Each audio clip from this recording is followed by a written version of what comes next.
Broadcasting to you live from the Milky Way galaxy, the solar system, planet Earth, North America, the United States of America, to be specific.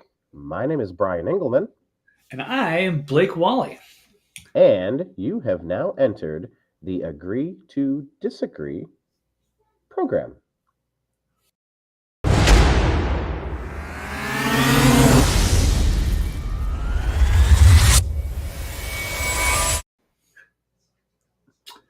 Alrighty. Still learning what our... it's still making noise. Yeah. Still making noise. Still making noise. I don't know what's going on. But here we are. Hold on. Live. I'm hearing a playback. Oh, hold on. Hitting the wrong buttons. What's going on. There we go. We had it playing on the YouTube channel, and it was giving the feedback. We're better now. We're learning. We're learning how to get. You got to hit the pause button because it's like a 10-second delay. But hello, everybody. Sorry for the technical issues. We are live, and we are got a hell of a show for you today. Yes, we do. I think this is probably the one that we would. This is probably our intro, I would say.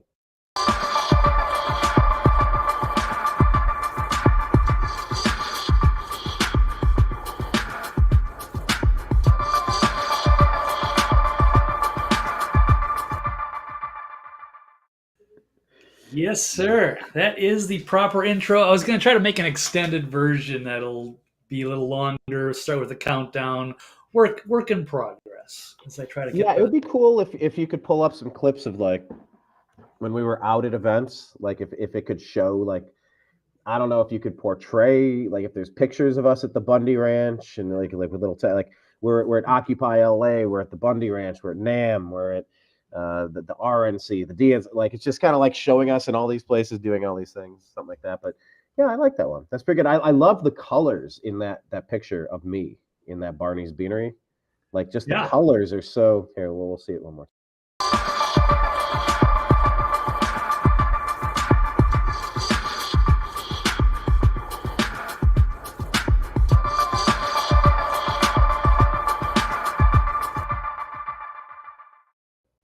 Whoa.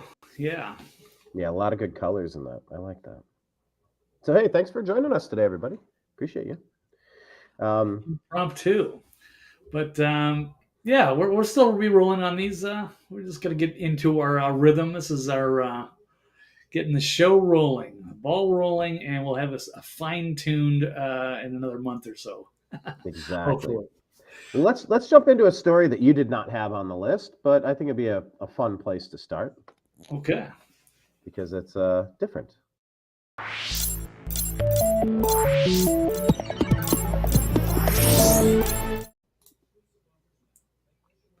So a big story this week, and I have been doing a sports show called The Unhappy Hour for a long time, and I'm a Cleveland Indians, Cavs, Browns, and Buckeye fan my whole life, and I've watched LeBron James' career arc, and for 20 years this guy's been playing out of his mind. Brought a title to Cleveland, broke the Cleveland curse. He's won 4 championships, I think 4 MVPs. He's been cheated on several MVPs that he could have had, but he now passed Kareem Abdul-Jabbar to become the #1 all-time scoring leader in NBA history. Only 7 people have ever held this title. In the entire history of the NBA, only 7 people have been NBA scoring champs. And LeBron now has this, and he doesn't really have signs of slowing down just yet. So you wonder how much more he can put on that resume. So, yeah, I mean, this is the trade deadline day. A lot of things happening. I know you referenced a little bit of stuff going on with the Suns and some of the other stuff. Kevin Durant, that's a huge deal. Kyrie, I mean, they're just having a fire sale there in Brooklyn. But, yeah, I mean, LeBron now owns the scoring record. Blake, is LeBron James the GOAT? LeBron James is the GOAT, greatest of all time. Do you agree or disagree? I I am the biggest fairweather basketball fan in the world, Brian, and I'm wearing my Wolves T-shirt, which I got because I thought they were going to be a great team this year with the Rudy Gobert trade. But I guess I was wrong. What do I know about it? I do enjoy the sport of basketball, but if your team's not good, it's not worth watching. So I haven't really had a lot of NBA to watch with the Wolves. But you were very fortunate. We know Kevin Garnett years were pretty good, but of course LeBron James, a totally different animal, and he's been incredible. And he's actually one of the few people that's really lived up to the hype. So he was in Cleveland. He's won championships, and he's had a long career. And now he's set the scoring record. So that is incredibly impressive. So since I can't really comment on that with the top people or the Magic Johnsons, the Larry Birds, the Michael Jordans, and the Kobe's and everything, it's not really my expertise. But I'll just say he probably is the greatest of all time since he has lived up to the height and he's set the record. So, and he's just had a very long, he's stayed healthy. He's had, I don't know how many championships, but certainly 4. So, yeah, you could absolutely make that argument. He's probably one of the top 5, at least. Where you got Wilt Chamberlain too. I don't know. I don't want to start rattling everybody off, but Brian, you're a much more of a fan of the sport. So, what do you think? Yeah, I mean, you got Bill Russell, you have Wilt Chamberlain, you have Kareem, you have Kobe, Jordan, Shaq. I think when it comes to greatest of all time, it's tough though because people like Bill Russell and Wilt Chamberlain, they were unstoppable. I mean, like they had to change the rules of the game because like that 3 seconds rule, the big guys have to stay away because it was just dump it to the guy that's bigger, taller, and stronger that's just going to dunk it every time. Yeah. Like they've literally had to change the game over the years to keep the game from becoming what it was when Wilt Chamberlain was dominating. Players like Bill Russell, I mean, just their resumes are incredible. I think when you talk greatest of all time, it's fun to talk about at the bar. It's fun to talk about in the Unhappy Hour Sports Show, a support group, our private group on Facebook. It's fun to talk about at the barber shop and with your buddies. But in a way, it's a dumb conversation. It's just dumb. Like Blake, to prove it, Blake, who is the best guitar player? Jimi Hendrix, but there's like 50 people you could probably put up there that you could all make an argument for. Right. Who's the best drummer? Neil Peart from Rush. I don't know. There's so many. And there's probably 50 people you can put up there. Right. Who's the best bass player? I don't know. Entwistle of the Who. I don't know. There's so many. Or what's that weirdo Primus guy? Les Claypool. I don't know. There's or Flea.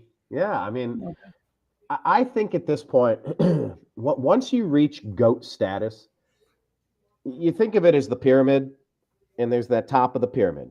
Like when you reach GOAT status and you get to the very top, there's a lot of people in that top. There's several people, and who's the best quarterback? Well, people might say, what would you say, Blake? Who's the best quarterback of all time? Brady has to be.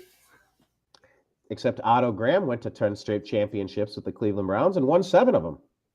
He won 7 championships in a lot fewer years than it took Brady. It took Brady 20 years. I mean, they didn't even have face masks when Otto Graham was playing. He got his face smashed in so much, he was bloodied. The picture afterward, he's a mangled wreck. They had to invent the face mask for him. He invented the face mask because he was getting his ass kicked so much. Like, there are greatest of all times generationally. How do you compare an Otto Graham from the 1950s to Tom Brady in 2023? It's just impossible. So it's a silly ass question, but I do contend. I would agree that LeBron James is now the GOAT, but he has been the GOAT for several years. I just think the body of work speaks for itself. He takes incredible care of himself. Longevity is a big deal.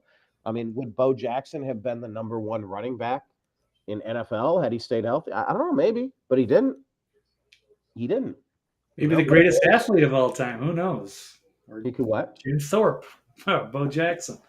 Deion Sanders. He's not a 2-sport guy, but I think Bo was incredible. till he blew out his knee. That was a big tragedy. Yeah, and I think he had the hip issue too. He had the hip Yeah. as well. But like, longevity counts. Michael Jordan. Oh well, if Michael Jordan didn't take 2 years away, yeah, well he did. I mean, he did. That's legacy. Ted Williams going into World War II or whatever. Yeah, there you go. Exact. That was the next one I was thinking of. Ted Williams, one of the greatest of all time. So, yeah, the GOAT conversation is tough, and the LeBron lovers are never going to acknowledge Jordan again. The LeBron haters are never going to get off of Jordan's jock. It's a conversation that will never stop. But it's a team sport, it's a little different if you're talking about golf. Who's the greatest golfer of all time? Tiger. Or mean, just Jack Nicklaus. I don't know. Tiger. I mean, Tiger was on track to blow everybody out of the water, and guess what? He had some injuries, and he's really fallen off as of late. Like you thought he was going to be unstoppable. It was going to be a guarantee that he was going to dominate, and maybe that's not quite the case all the time. So anyway, it was just really impressive. I don't like a lot of what LeBron James contributes politically. I think what happened was he really buddied up with Barack Obama when he was president, and Obama's a racial arsonist. He's a community agitator, a community organizer, I think they call it, but it's an agitator. I mean, race relations, and before Obama came in, I mean, people didn't talk about it. People didn't spend their energy on the issue. It was like, okay, well, MTV and pop culture, they're pushing that the black people are the cool kids, like they're all the coolest, and like in music and art and sports. It's like, yeah, all right, cool. I mean, there weren't separate, segregated Americas. It was like, if anything, they were the cool kids. They were the ones that were celebrated the most, and that was pushed on us nonstop. And it was just, I don't know. We grew up in the MLK teachings. People like you and I of our age bracket, we were taught, judge a person on the content of their character. But when Obama came in, oh God, everything took so many steps back. It was like, part of me was like, well, I didn't vote for this guy. I know who he is and I know what he's about, and I don't like what he's about. But if this could help heal some sort of racial trauma that this country has been holding on to for all these years, if that's a plus, then that's a plus. I'd love to see that happen. Unfortunately, it was the exact opposite. And so when LeBron James is calling people out and he's bashing President Trump and he's doxing police officers who are saving the lives of little girls being attacked, and it's like, LeBron, I get that you think you're trying to do something good, but you're really, really causing tons of problems here. But he's from the Barack Obama school. He was taught by Obama and his acolytes, the people around him, that this is how you do it and this is good. He's really been misguided on that. Kaepernick and Nike, everything about America's bad, but they don't talk about any of the abuses over in China with the Uyghurs, and it's so old. That shtick is so old, and that's caused me to really develop a strong sense of disdain and disappointment, frankly, because he's just taken the wrong strategy, the wrong approach. I think he might generally mean well, but it doesn't come off that way to most people. Well, that's the way it is in this world. So they're used politically. They have to push an agenda. They can't have loose cannons like John Lennon, speaking out against these pop culture figures are huge. They're huge icons, and they can influence the masses. And so they got to keep them under their control, or they can be very problematic for them. So it was easy to get LeBron to play ball with Obama and an agenda, or Colin Kaepernick especially. So, yeah. And if they're going to go against him, they're going to be in a lot of trouble. So it's kind of that they're kind of put into that. But it's sad that we have to politicize celebrities. But that's the way it is. That's the way it's turned into. Mm-hmm. And Keith here just made a comment. Leave your comments, please. Thanks for watching. Keith is saying that LeBron even faked a racial attack on his house. Do you remember this story, Blake? This was when the Cavs were playing the Warriors in one of their titles. I think it was when maybe it was 2017, I believe. It might have been right after the Cavs one. But this was something that always struck me. It felt like a Bubba Wallace. It felt like a Jussie Smollett. You have sports, you have the Chicago overlap. It's the same pattern with these people. It's like it's all acting. LeBron is an actor. Jussie Smollett was an actor, and there was allegedly bad words spray painted on his garage door at his Los Angeles home. And I'm like, huh? And this was like right during the finals. It didn't make sense. I'm like, well, hold on. What house is LeBron James living in that doesn't have security? Okay, so it's not gated. I don't buy that for a second. Okay, so somebody does scale a gate or get in somehow. Well, where's the video camera? Where's the footage from the surveillance system? Oh, it was down that day. Oh, it just so happened to not be functional. So you didn't even see somebody spray painting there. You go, okay, well, let's take some pictures of it. We washed it off already. You go, you want me to believe somebody got through your moat, across your alligators, the pointy spikes on your fence, got up to your property, and none of your cameras worked, and then you didn't even leave it? You said you cleaned it off before the police even got there? It struck me as a complete bullshit fake story. And that's part of the LeBron James legacy, the question mark there. Now, Michael Jordan, you have the question mark of why did he take 2 years off in his prime? There's a lot of stories about there with Michael Jordan and his gambling. Remember, his dad was killed around the same time. Did David Stern find out about unpaid gambling debts leading to something happening with Michael Jordan's dad? That story's been out there. I'm not claiming that that's what I believe, but Michael Jordan retiring at his peak to go play baseball made no sense at all, and his dad was killed right around the same time. It never made sense to me. But yeah, good point, Keith. Like that LeBron potentially faking a racial attack on his house with provided zero evidence that it happened, but definitely wanted to get the accusation out there. Definitely wanted the sympathy. So, LeBron's a bit of a mixed bag. He helped me break the Cleveland. Yeah, but is it him? Is it really him pushing that, or is it him under pressure? So that's just kind of what it is. So Jussie Smollett was, close to the Obamas. So did he? Yeah, I mean, he still acted on his own, but I mean, that's the way it is. So, some of these guys are normally activists, and maybe somebody like LeBron was kind of forced into activism because he was such a huge part of the culture and such a huge star. So they got him to do their bidding, and he got money. He got more recognition and fame, and that was kind of the trade off. But I don't know if he's really did that all on his own. I kind of doubt it. So I think he was maybe a useful idiot, but you know him far more than I do. Yeah, it's interesting. I'm trying to separate the man from The athlete. Well, yeah. The guy from the accomplishments. I think the accomplishments speak for themselves. I think statistically, I mean, and by the way, LeBron James is the number 4 assist man in NBA history. Number 4. The 4th most, since the assist has been kept as a stat, he's number 4. Like for a 6'9" power forward, being number 4, and let's see if he can break that record. Nobody thought that would be possible, but here we are. He's the all-time scoring leader. So, yeah, just putting respect on his game. I think the game speaks for itself, and that's something big that happened this week. I was happy for him. But yeah, his other legacy has got a lot of a lot of question marks involved as well. So, anyway, okay. Well, that was just a little timely thing I wanted to get to. Let's jump into some of our prepared stories, shall we?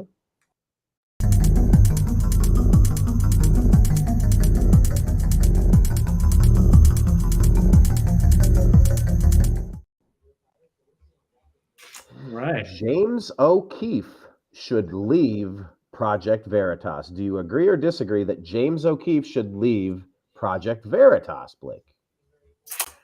This is an easy disagree. I don't know. So there's a lot of controversy right now, and he might be pushed out. There might be some good reasons behind that. I'm not entirely sure, but it just wouldn't be the same.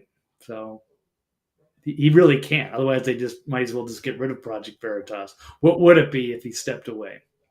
So I mean, this kind of just sort of came out of nowhere. Yeah. Um, do you have an article on this, like breaking down what we know? I saw the press release that was pretty vague.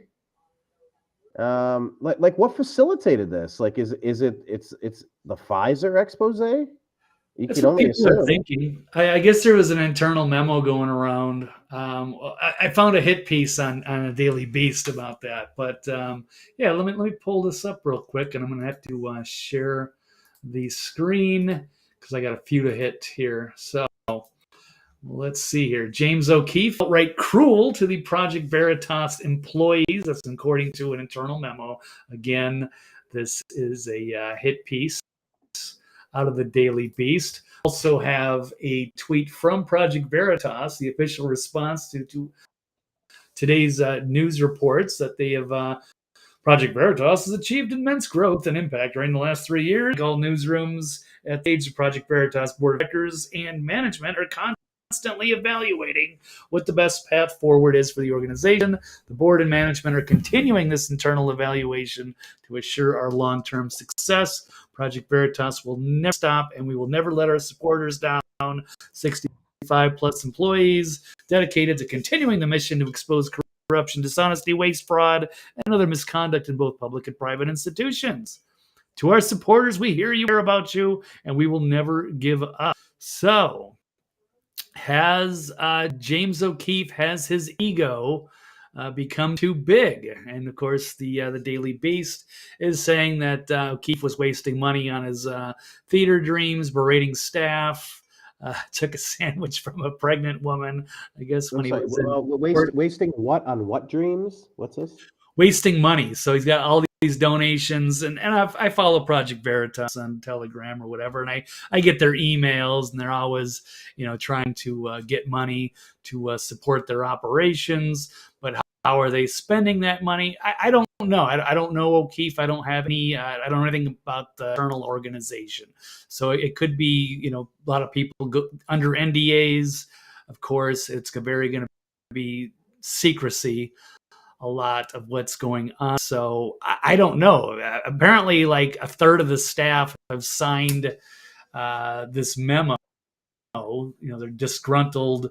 O'Keefe is, he's a tyrant.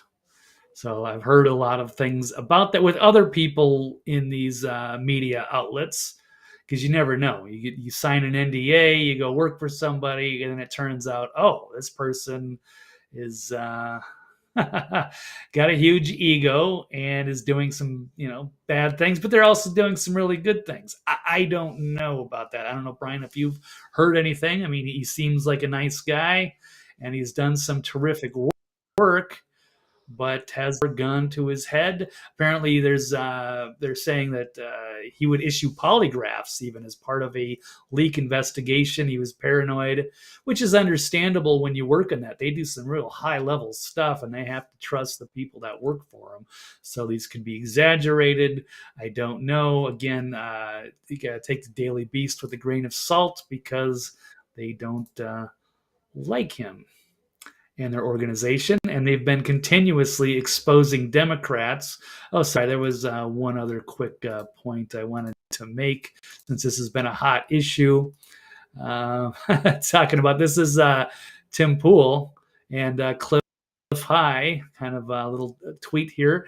This was going viral earlier, just about all the infighting going on with these high-profile people within the independent media, and well, even Trump and DeSantis, or Crowder and the Daily Wire, Tim Cast and the Quartering, and all that going on with Eliza Blue. Now you've got this surprise with Veritas and O'Keefe. So I don't know. But I mean, forgive me for my ignorance here. Yeah.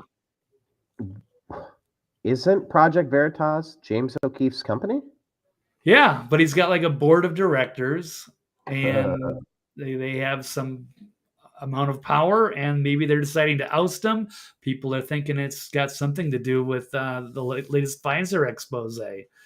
But is it just a third of your staff are disgruntled employees, and they want O'Keefe gone? I don't know. So Weird story. I did not expect to be talking about this today, and then it just kind of started breaking pretty quick. I'm like, yeah, it's like, oh, he's on a paid leave, good for him, and he deserves a vacation for all the hard work. But then it's like, oh, well, maybe he's not coming back, and the board wants to get rid of him. So why is that? But if he's misusing funds, if he is a tyrant and he is problematic, if he's causing just as much harm internally as good as the exposés, then do you have to get rid of him? But then what is Project Veritas without him? It just wouldn't be the same. They wouldn't get the donations. I don't know. So that is very, very weird. So yeah, imagine starting your own company and then the company decides to get rid of you. I mean, things have happened before. Tim Cook, Apple, right? Or Steve No, Jobs, right? I'm not sure about that, but I mean, what about like Twitter? Jack, I already forgot his name. It's been so long. Yeah, Dorsey. Dorsey, yeah, there we go. Yeah, reservations at Dorsey. How did nitwit like you pull that off? Yeah, it's all very curious to me. So I mean, is there anything that James got wrong in that Pfizer story? No, nothing like that, unless they were upset that some of the I don't know what kind of Pfizer's got a lot of power, obviously, and with big tech and with the federal government. So is it somehow they're getting back at him? They don't want you covering stories, or it could be like WikiLeaks. They finally, like, it was doing so much damage, the WikiLeaks, and then finally they broke in, they got Assange, and now WikiLeaks is basically dead in the water. It hasn't really ever been the same. So is it going to be the same thing with Project Veritas? It's like, oh yeah, no, it's great. Yeah, James O'Keefe is gone, but it's going to be better than ever. But then like nothing ever happens, or it's just like really minor stuff that no one cares about. So can they go on without him? I'm really weirded out by this story. It's really strange to me. So I'm curious to get some more information. He ate a pregnant lady's sandwich. Well, I guess he was in court. It's a stupid story. I'd have to dig it up. I'll see if I can find it. But yeah, he was in court. He was starving, and he grabbed some. Okay, so the memo details a series of bizarre events. So apparently, in September of 2022, it's a trial against a Democratic consulting firm. An employee complained that O'Keefe berated them in front of jurors because he needed something to eat. And ultimately, the employee alleged that O'Keefe just took a sandwich from a heavily pregnant woman to satiate his hunger. But again, it's from the Daily Beast, who are going to twist this, and especially this guy Will Sommer. He just makes his living just writing dirty hit pieces on people. Okay, he took a sandwich. All right. Yeah, I don't know. There's got to be more to it than that. But I mean, that's not enough to But if there's allegedly like maybe 16 or 20 employees that are writing a memo internally saying he's out of control. He's like, imagine if his boss had a huge ego trip and he was just constantly berating everybody all day. Question. Right. Have you ever worked for a boss that doesn't have a huge ego and doesn't go on power trips? Like, that's why they're the boss. Sometimes, I mean, in a smaller organization, you will run into that. In a bigger corporation, it's hard for that to happen, because I've worked on both sides. I worked in casinos for 15, 16 years. So, I've had union jobs, so not so much. But on a smaller level, if you're working on a small company, you can have big egotistical bosses. Absolutely. And they might, especially in this industry, when they make you sign NDAs and stuff, like Alex Jones, InfoWars, or Daily Wire, working for Steven Crowder. I mean, or Gavin McKenna. There's a lot of people that can kind of run their organizations their own way. Their ego kind of consumes them away, for better or for worse. They still do fantastic work, but it wouldn't be easy to work for some of these people. But I don't know. I didn't think James O'Keefe was the type of person that would be a tyrant. But I've been surprised so many times before that it could very well be. So I wonder if that sandwich that he took, was that a sub sandwich at 2 a.m. in the middle of a blizzard in Chicago? No, but speaking of Subway, I do have a story in my stack that the Subway is going to they're going to get slicers now, because they've been under fire for their mystery meats, because they're getting tuna sandwiches, and there's like all kinds of different fish products I'll throw into it. It's not like real tuna. I don't know. It might vary by location, but that's on the.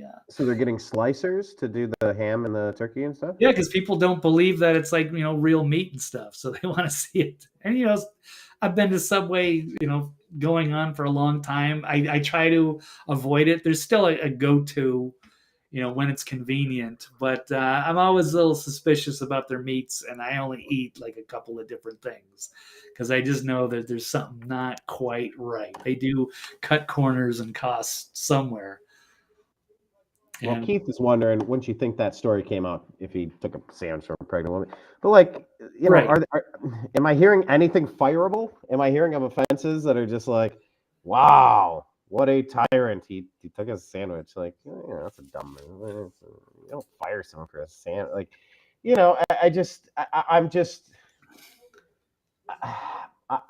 maybe I tend to side with the person getting axed.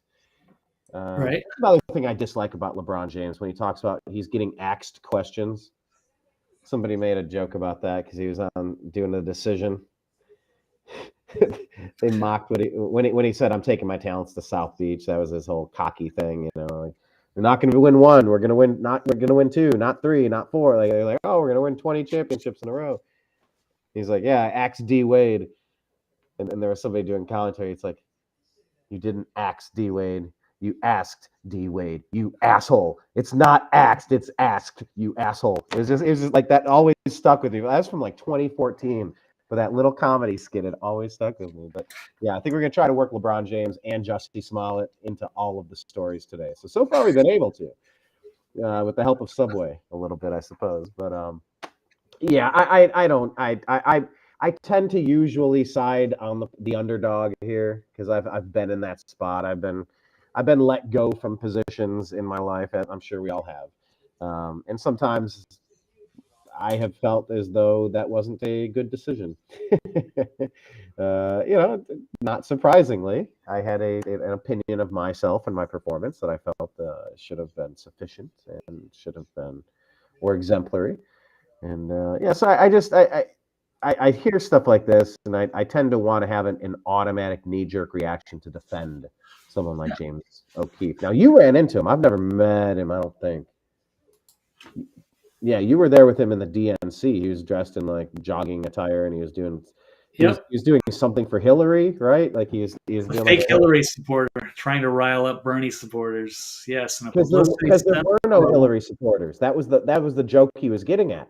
There was nobody out there at that convention excited for Hillary. It was all the backdoor deals and the payoffs and the kickbacks that got all the delegates to just kind of back her, even though all the energy was for Bernie Sanders. Yeah, absolutely. So it was a fun publicity stunt, and that was the beginning of Laura Loomer's turned into a star from running that publicity stunt, and he's helped a lot of people, come up. So people like her, and I know there's other people, alumni, I guess, of these organizations that have come up and worked together through the Breitbart channels and what have you. So I think of him as a good guy, but like, this hit piece is saying he's got outright cruel behavior towards his staff, people being publicly humiliated, what amounts to public crucifixions, taking lie detector tests. Okay. I'm curious. What designates behavior as outright cruel? See, there's no explanation to that. That's just a slander with no there's no Right. meat on those bones. That's just the Right. trash you would expect from the Daily Beast. It's just pure trash. Yeah. So it's anonymous staffers, and they're saying the current environment at Project Veritas is, the beatings will continue until morale improves. They're troubled and frustrated by his management style.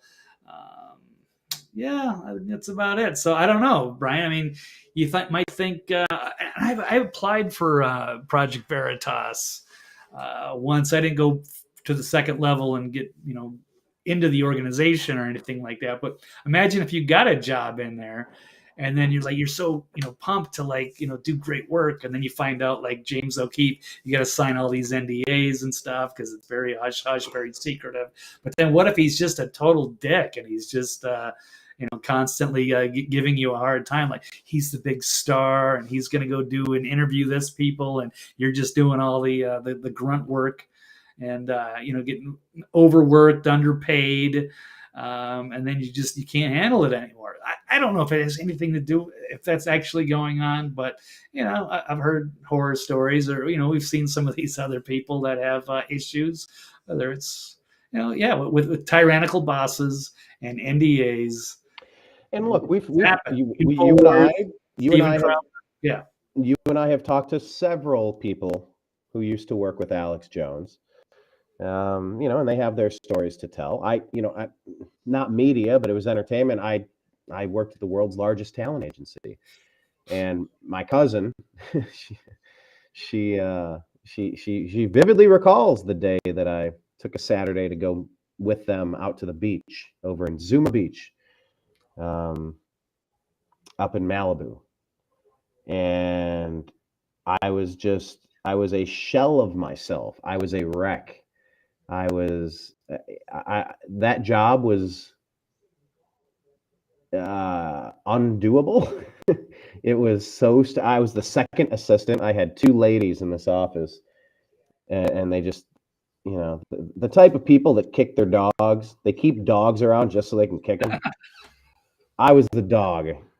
I was not on the pecking order of what these two ladies. I was the second assistant with this. I won't name her.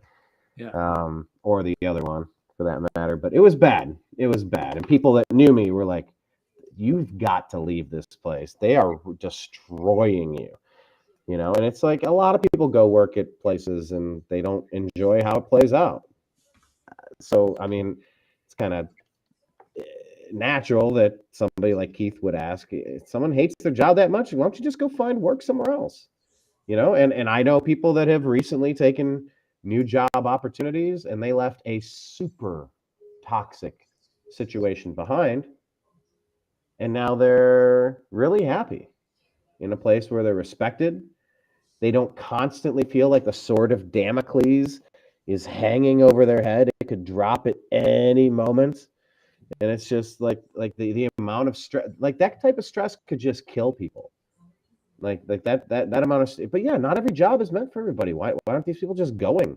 Like that's a James O'Keefe. That's his company. If you don't like it, go somewhere else. If you don't like, Daily Wire, go somewhere else. If you don't like Crowder, go somewhere else. If you don't like Alex Jones, go somewhere else. Like if you don't like Fox, like I could do this all day. You get it, but Right. Unless you work for Crowder, then he's going to try to make sure you never get work in the industry ever again. He's going to send his team of lawyers after you. What was that? He did that to somebody? Yeah, I think like Naki Jared. He's like preventing him from getting work or something. I mean, we don't know too much. Usually you have to get paid. Usually, if you're gonna, the only way you can keep somebody quiet is if you pay them, and it's like, all right, well, I'm gonna keep you on payroll, and I just don't talk about what we went through here. If he's not on payroll, I don't think there's anything that can be said. But yeah, non-disclosures. I mean, that's kind of standard. You don't get most jobs without having to do that, and there's a reason people ask you to sign them so that it doesn't air dirty laundry after the fact and turn into corrosive. Or they use it to they can be a tyrant and do whatever they want to you, and if you say anything, they're going to make sure you never work in the industry again. Trust me, it's disgusting, but there's horror stories like that. Trust me, that's exactly what Los Angeles was for the world's largest talent agency. I mean, they knew the power they had, and they wielded that power. And I got stories I can tell. But I also remember leaving a job, and I was offered a bit of severance. And I read through the paperwork, and it's like, oh, you won't discuss your employment here, any negative, blah blah blah. Just here's some severance. I'm like, you can keep your severance, you assholes. Keep it, because I'm going to tell the story about who you are and who you're not, and I'm not agreeing to not say anything. Now, I don't, for the most part. I don't really try to go publicly shame people that used to employ me, or that we used to be that I've had as clients that didn't work out. But if I ever want to, damn it, I will. I don't want to agree to keep my mouth shut forever and ever. Amen. No thanks. I felt like I was done dirty. I'm thinking of one particular spot where I looked at I don't know what they're offering, $1,000, $1,500, a couple $1,000, a few thousand, I don't know, whatever the severance was. I'm like, nah, my peace of mind to be able to tell you guys to go after yourselves, like, that's worth more to me than your severance. Take it. You know where you can put it. So I don't know. I digress. But look, this story is fascinating. But once again, I have a general annoyance, Blake. I see these crazy Democrats, these a lunatic fringe. The one thing that they have is a laser focus on who they want to destroy. Laser focus. If you're normal, if you're a decent person, if you believe in common sense and respect and dignity and water being wet, in this direction being up and that direction being down, well, you must be destroyed, because 2 + 2 = 5. You will take a knee, like Colin Kaepernick. You will take your knee, submit to us, and like in George Orwell, you will say 2 + 2 = 5. But it's not so much that you say it. I need you to believe it. You must believe it. So say it and believe it, or else it doesn't count.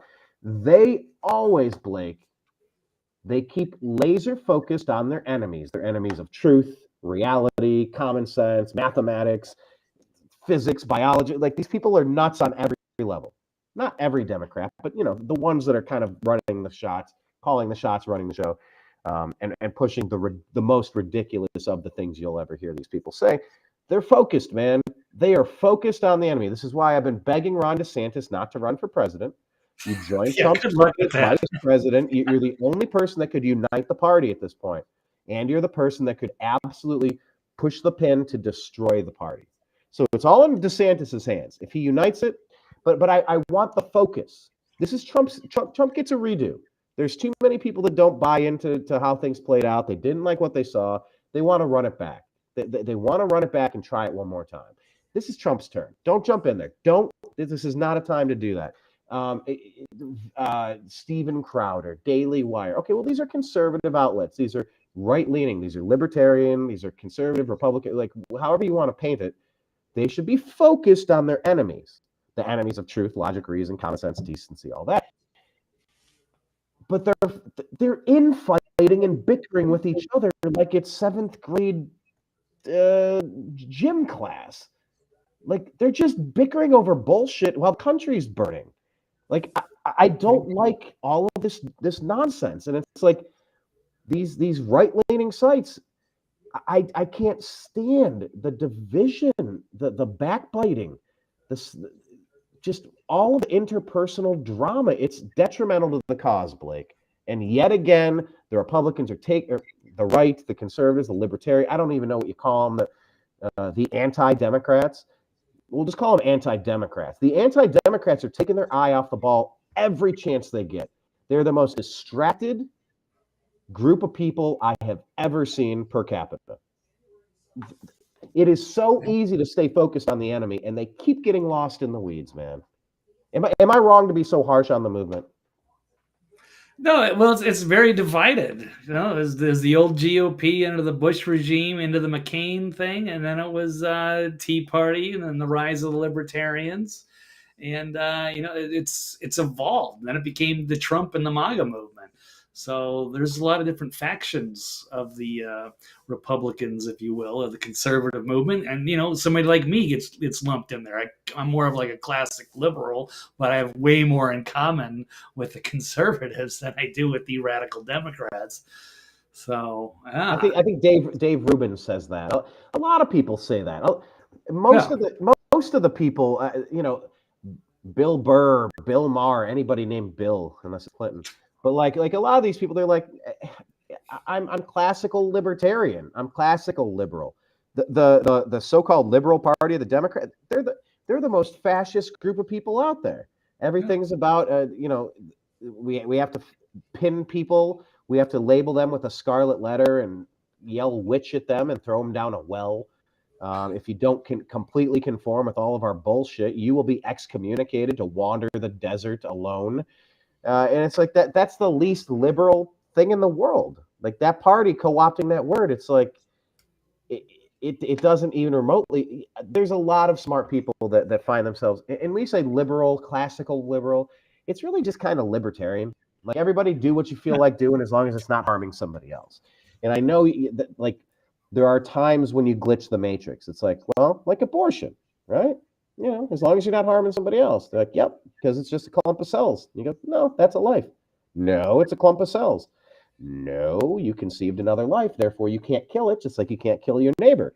And like there are some of these stories, these situations where I understand logically how we've hit an impasse. Like there, you cannot talk. We're just talking past each other because we can't really even agree on the premise. But for the most part, if you're choosing to live your life and you're not harming somebody else, that's classical liberal. That's libertarian. That's what conservatism is supposed to be.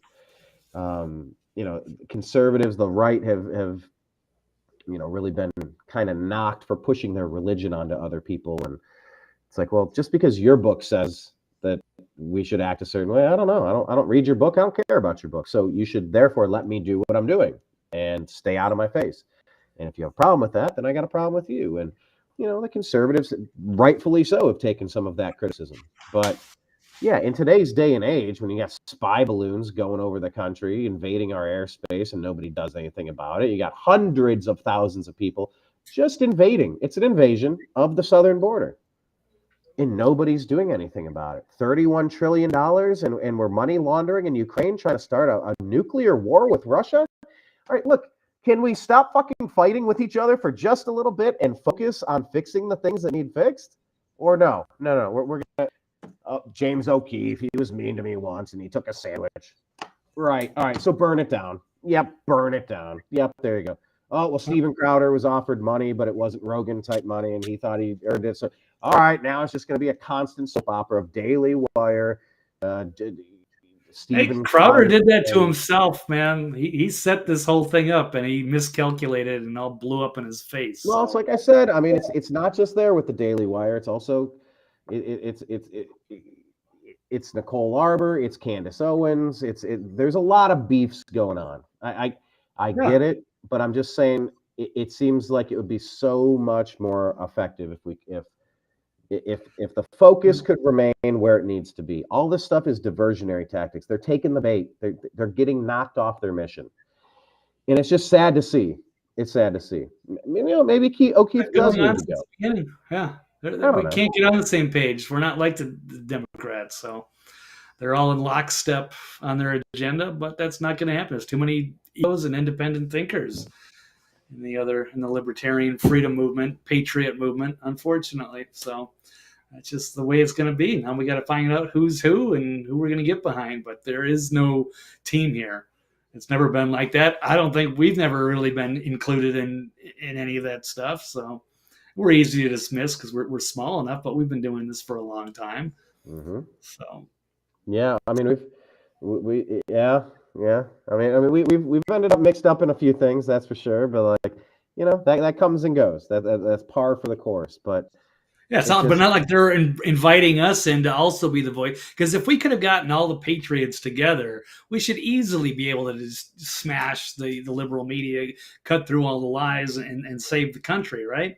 But yeah, I mean, we're not able to. they've been straight up bald faced lying. Bold faced or bald faced, Blake? Is it bold or bald? I think you can use both. Like, I think I've looked it up once, and you What can use about build? no. What about bold? BULD. I haven't seen that, but I'll Biled? BYLD? Biled? build be with Build? it. Yeah, I don't know. We could Yeah. build back better with a Y. Yeah, yeah. They're What just can we do? lying. They're just lying. I don't like being lied to. I don't like. I don't like it. I get that there's an occasional instance where for national security we might need to whatever, but like, if you want to drag our young men and women off to war, and if you want to risk this and that, and if you want to run up a credit card tab of $31 trillion while you're worried about $600 Venmo transactions, we need to press pause. We need to focus on the problem here, and all this stuff is taking us off task. So, All right, I'm fascinated let's by the switch story. gears.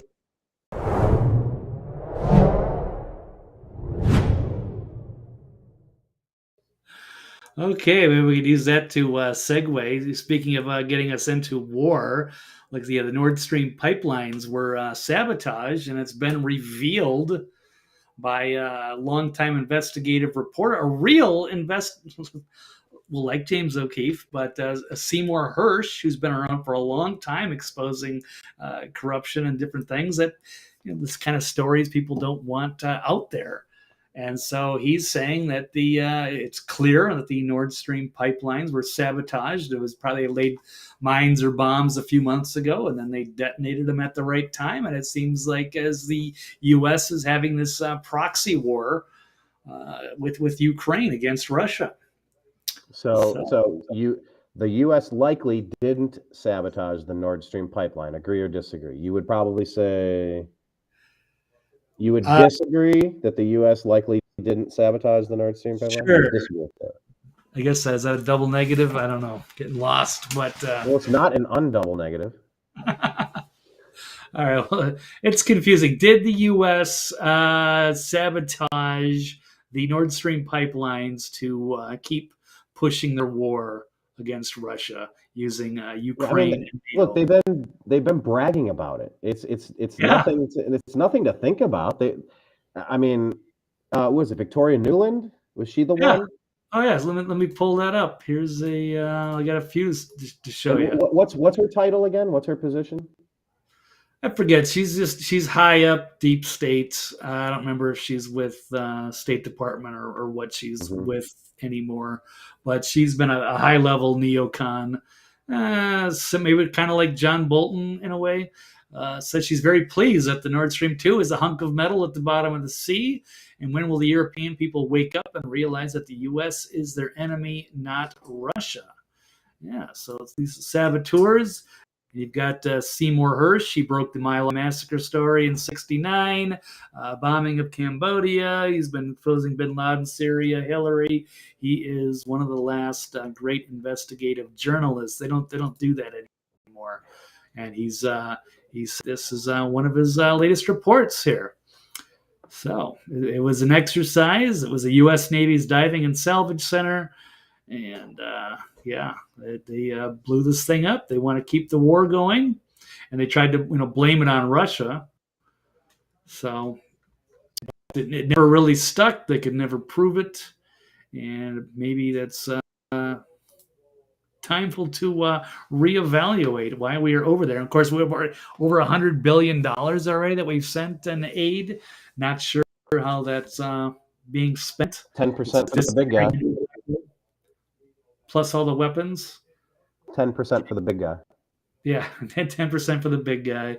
Yeah, there's a lot of corruption there in the biolabs and all manner of things, and yet we just keep giving them a blank check. It's okay. There's talk about Zelensky war crimes and using chemical weapons on Russian soldiers.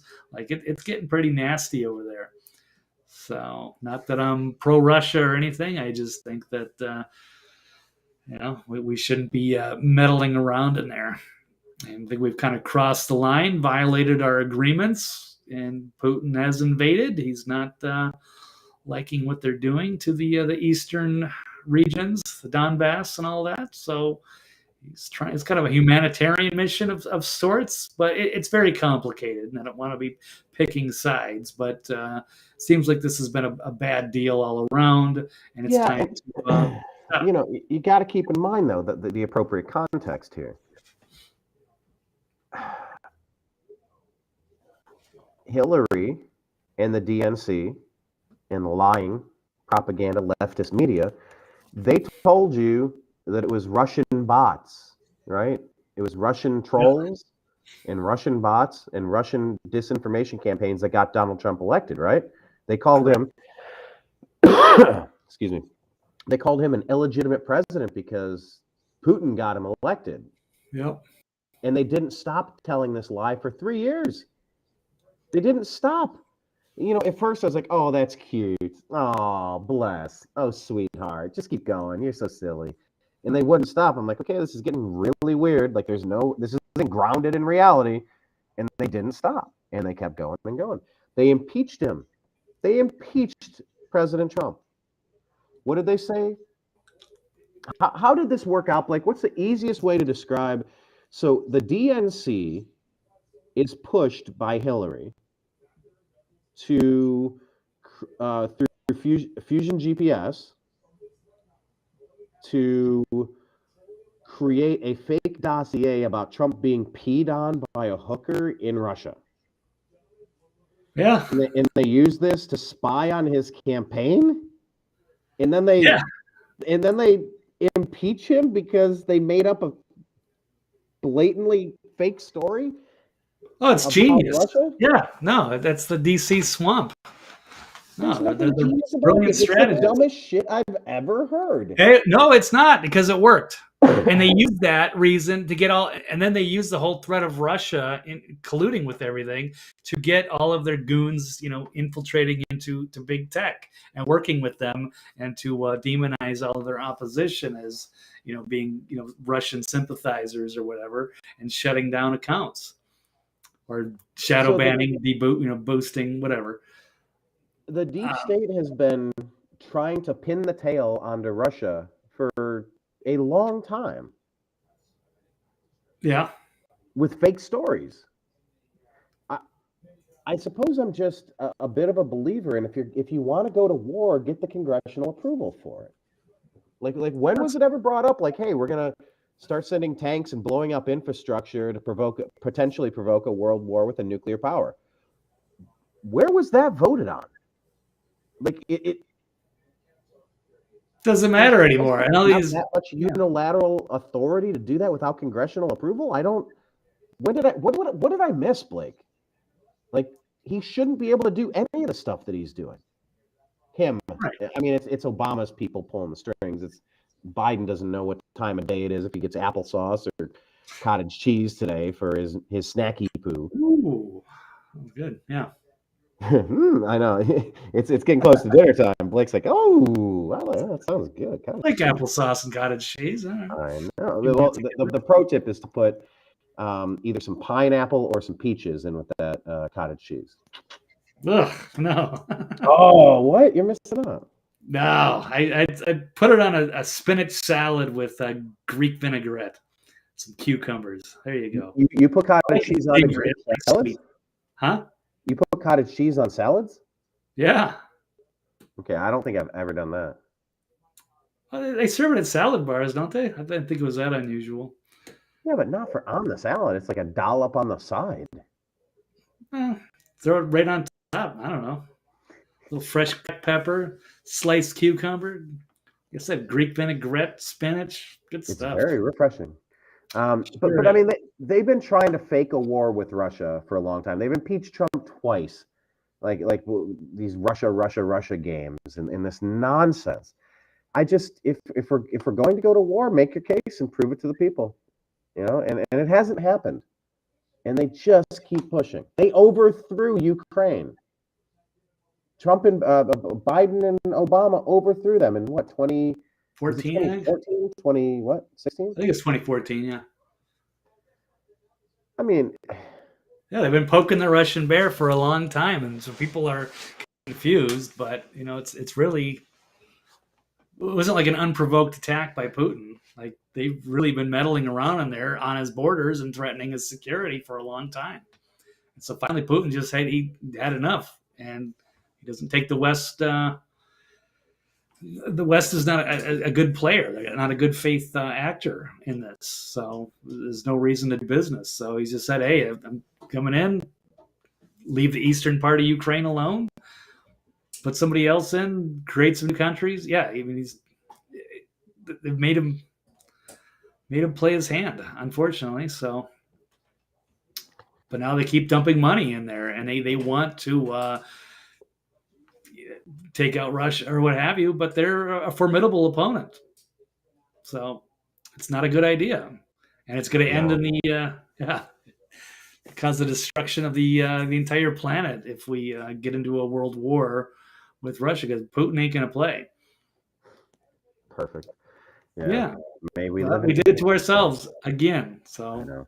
Blowback. Ron Paul begged us about blowback. He warned us, begged us to stop doing what we're doing.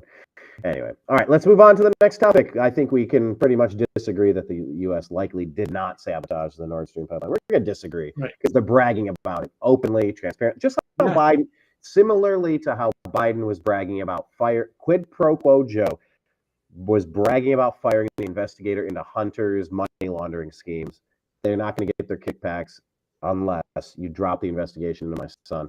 It's blatantly obvious. Everybody sees it. We're all just waiting for some sort of semblance of justice. So anyway, yeah, I think we can just disagree with that. On to the next story.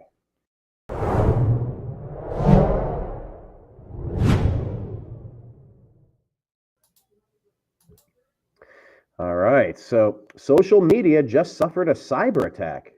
Question mark. Do you agree or disagree with that? Did social media just suffer a cyber attack? I gotta disagree, but okay. you could certainly make the argument. I'm trying to think if there's any other way to put it. So maybe I would have to agree. I'm torn on that one. Do you have a story pulled up to kind of walk us through the basics? Well, I know that there was a lot of chatter about this. I don't have a whole lot particularly on that. Let's see if I can pull this one up here. It's from Natalie Denelson. She's a Ron Paul lady. She worked for him, I believe. Said, "Is this a cyber attack?" And I had some more articles, but there was problems yesterday. I had problems with Twitter. One time I pulled Instagram and it was not available, and I know Facebook down. So it seemed like there was, how are all of these unrelated? I mean, Facebook and Instagram are part of the Meta, but Twitter was also have issues. I'm not sure if it applies to some of the other ones like Truth Social or what else is there, Minds or Gab or anything like that. But I thought it was very unusual for that some of the biggest platforms all down. Does it have something to do with the balloon from China, or maybe something else, or was there a cyber attack?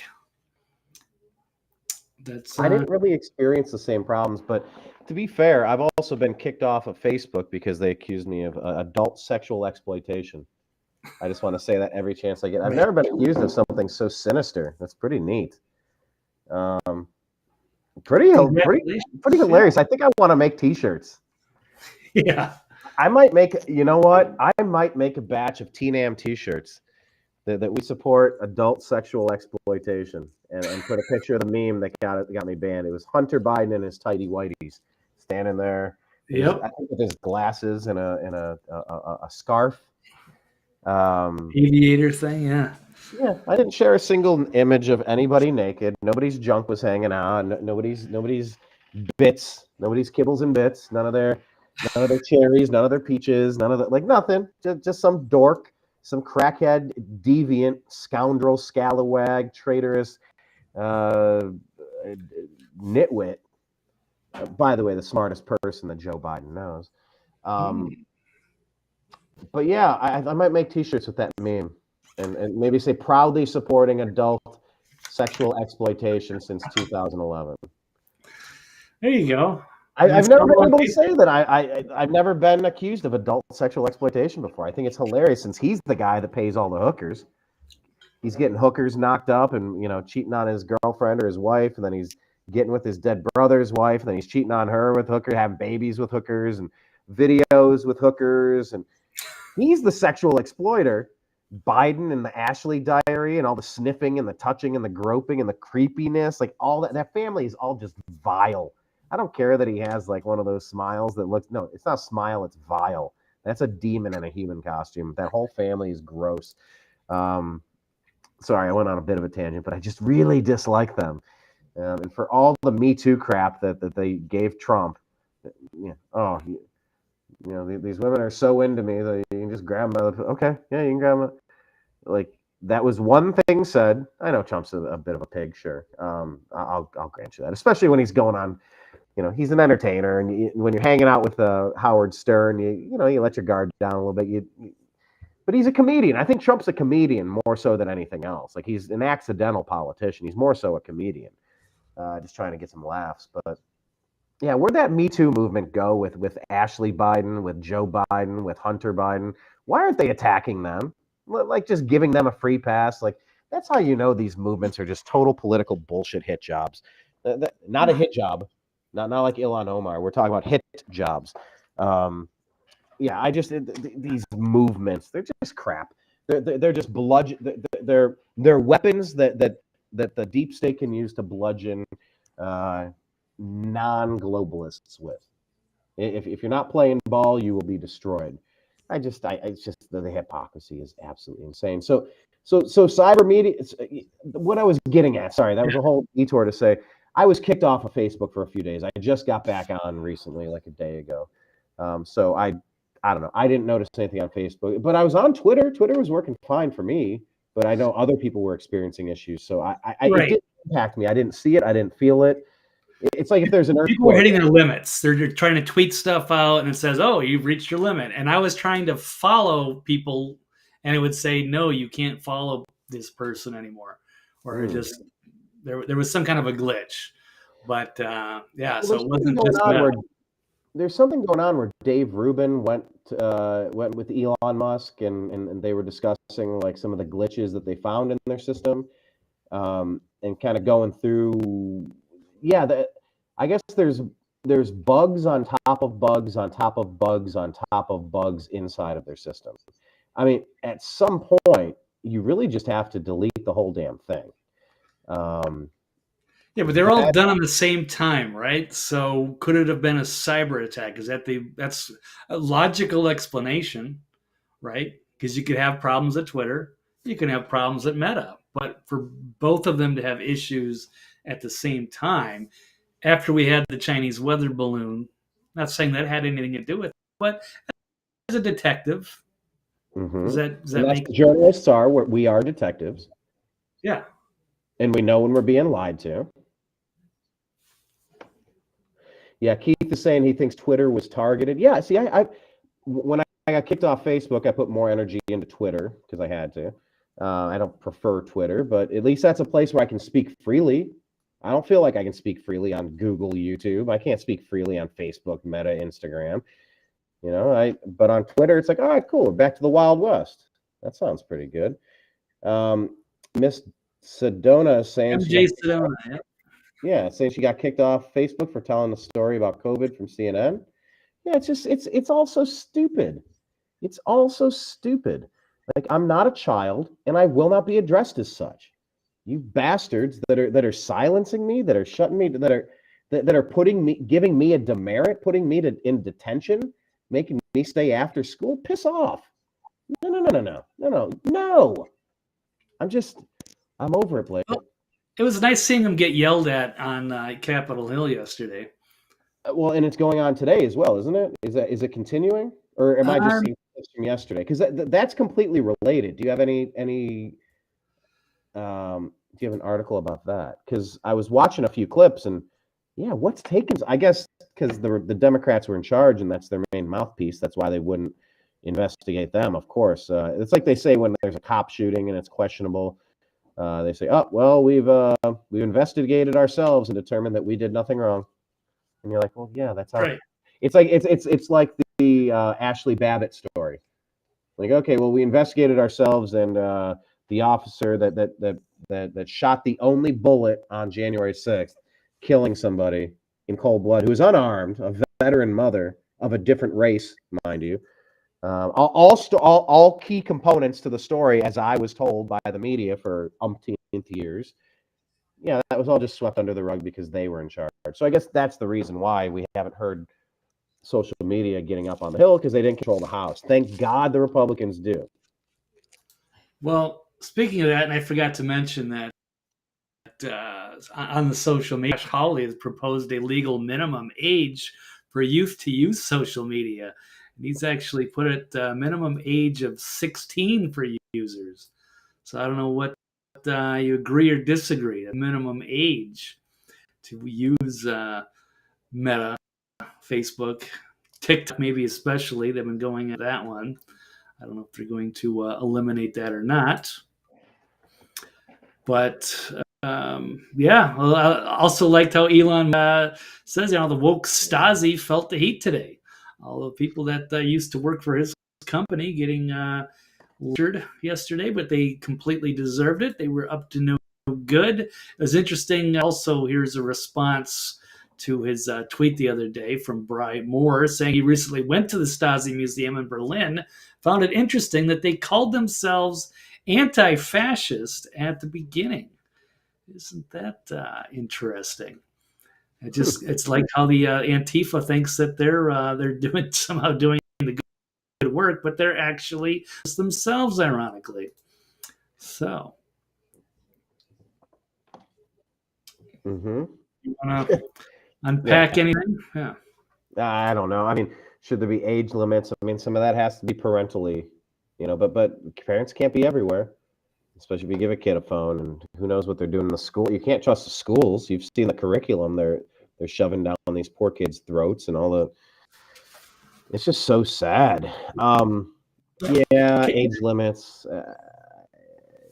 But yeah, there's anti-fascist. Like, they are fascist. Like, they're literally naming that, just like how they project everything that they are into other people. That's what they're doing here. Yeah, they're very good at it. A nice name, a fun name, but then you go out and act the exact opposite. They are the fascists. And yeah, Miss MJ Sedona was saying that a comment I made earlier about Trump being a comedian. Yeah, I think Trump is a stand-up comedian at heart. I mean, he's a businessman, obviously, real estate development, casinos, hotels. There's a lot of things he has been. But yeah, he's a comedian. You always have to view President Trump in terms of being a comedian, because he's always looking for a joke. He's always cracking jokes. When Megyn Kelly got him on stage and was like, Mr. President Trump, you've been accused of saying really misogynistic things about women. About what's your take? Is only Rosie O'Donnell. It blew the roof off the place. And Blake, you weren't there with me when I met Rosie, were you? Or were you? I was not. It blew. That's too bad, because it was awesome. She hated me. Oh, did she hate me? No reason. She's just a vile. Sometimes if you get around demons, you get like a weird reaction. They can sense your energy. Oh, she was repulsed by me. She hated me, and I wear that like a badge of honor. That was one of the most awesome interactions I've ever had with somebody, because she sucks. She's such a vile person. But yeah, Trump is a comedian, and yes, he's been a politician that left a 4-year track record of what you're going to get, and I feel like the world was a better place when he was president. Absolutely. That I didn't mean that as a knock on Trump. I hope you understand that. It's just we need to remember context. Context is important. So, yeah. And Ghost Pickers there, I can't see any of the comments though. I have to go. They're on my Blake Wally channel, but that's odd. Wait, I don't see Ghost Picker. Where's Ghost Picker? I don't see any of those comments either. Yeah, it's only on the YouTube channel of Blake Wally. I'm not sure. Interesting. How does that work? Anyway, okay. Well, I guess Ghost Picker, yes, and MJ Sedona. Good to see everybody. anything else to add on this social media cyber attack? Nope. Them getting grilled on Capitol Hill. Not for now. I can't. I don't feel comfortable running the clips, but we've seen a few, so that was definitely interesting, and for them to get called out, and they know what they did, and it's just good that Elon bought out the company, and we got to see what was really going on, what we long suspected, and having it confirmed and getting vindicated. So Where are that's the good. Fauci files? I don't know. Still waiting on that, and I'm still waiting on the release to find out like what's in everybody's file, because I would love to see what internal dialogue they've had, like say on my account or something. I don't know. Like they must like little notes, like shadow ban this asshole. I don't know. This guy is creating. So I don't know. I don't know how all of it works internally, but I think we have a right to know what's been going on. Perhaps. It's certainly like I feel like I've been shadow banned into oblivion over the last 6 or 7 years. It kind of loosened up a little, but now it seems to be it's regressing again, and I'm getting very little. I'm not circulating that much unless I use hashtags.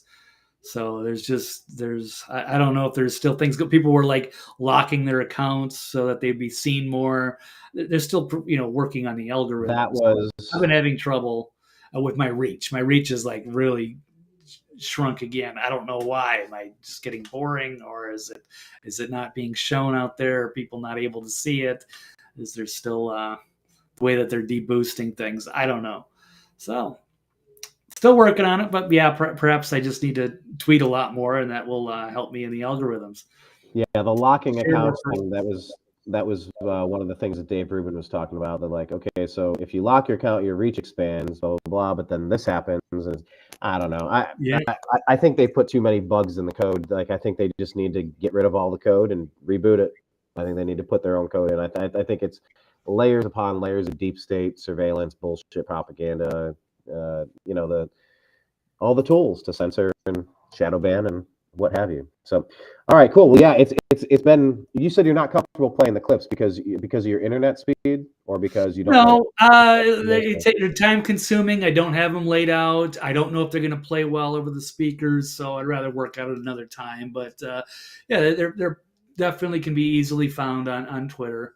So people should go check that out. So there was definitely some highlights. Absolutely. So gotcha. Good stuff. All right.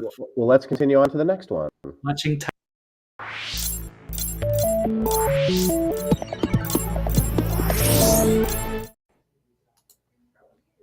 All right, as we speed up here's another story that kind of it's developing.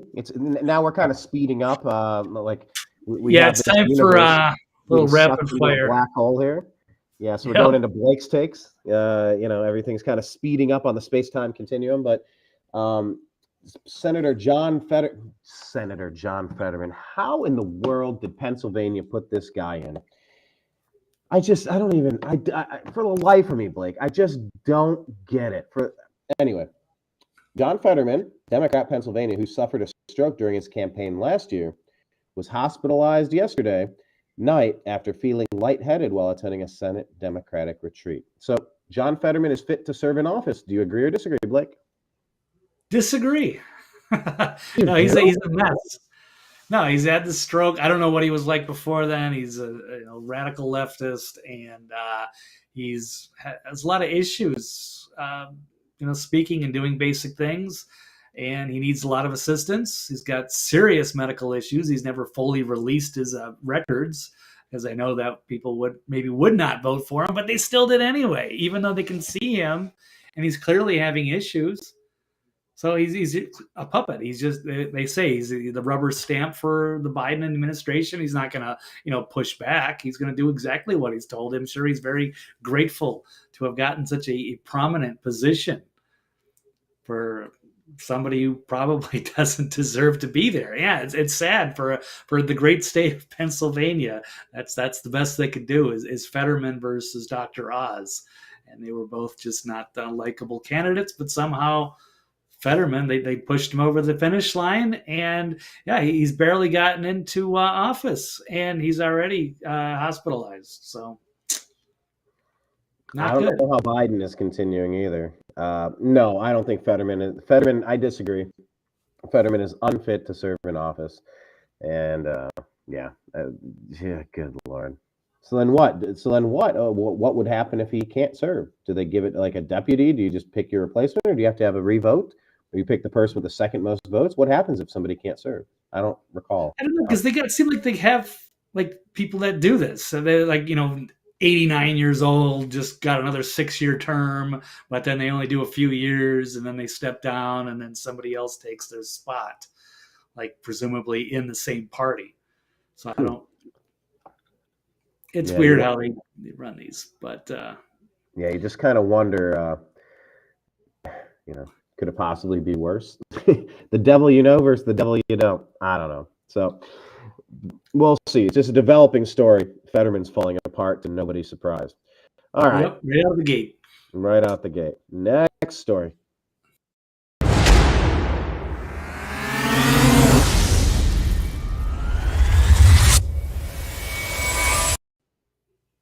Ooh. The catastrophe in Turkey is signaling the end of days, Blake. Do you agree or disagree that the catastrophe in Turkey might be signaling the end of days? I'm going to agree with just the Oh, weirdness going on. Yeah, I've been getting into the catastrophism stuff, unfortunately, and it's changing my perspective on things. what's I the don't know, what's the word? Catastrophism? What did you say? there's some longer word. Maybe I'm misusing that, but I don't I know. think, I think it's I'm just not calling you catastrophism. out saying it's wrong. I'm not Right. familiar with the phrase. I think it is. It was catastrophic, but I think like the science of catastrophism. Catastrophes. All right. So I don't know if you followed. There's a great series on Netflix that just came out a few months ago by Graham Hancock. It's the Ancient Apocalypse. It's outstanding. I just watched the whole thing, and I'm gonna rewatch it. And I also have been a longtime follower of Ben Davidson on Suspicious Observers, and him and another several other people are into this idea that the Earth is going through, and a whole solar system, including the sun, everything, are going through major changes magnetically. The poles are shifting, and we've got evidence in the ancient past of maybe every 12,000 years we go through some sort of magnetic excursion. Yes, and then we have the end of days. Right. So, Brian, He goes, "What the f is this?" End of days. yep, it's the end of days. And Brian, did you see the here? I got to do the share screen because you got to see a few things.